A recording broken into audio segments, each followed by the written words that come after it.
When I started, I remember I had gone around town meeting some, very profound people. So I said, "What is your investment strategy?" So I said, "We want to put minimum of 300 crores, try and buy out these companies, and then bring in our operating group. That is, these veteran professionals who would then make these companies better." And he laughed at me. He said, "Boss, India mein 300 crore mein to you can buy half the market. Second, if you want to buy control, no promoter is looking to sell his business.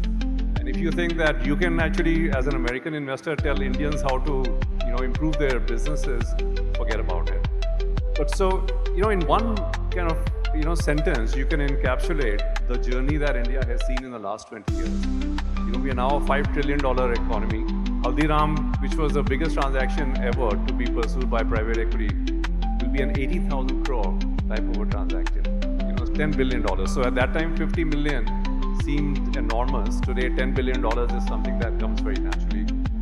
50% of the deals that actually took place last year in India were buyout or control-oriented. And virtually every investor today talks about how he can come in and fix, these businesses and how he has access to the best operating professionals.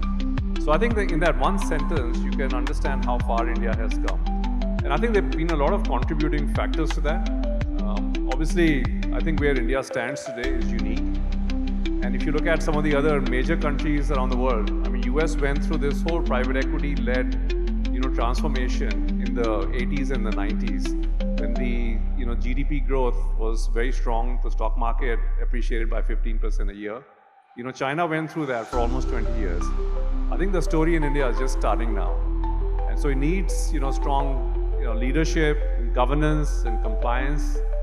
And I think most importantly, as I like to describe it, the coming together and the combination of these, really very strong factors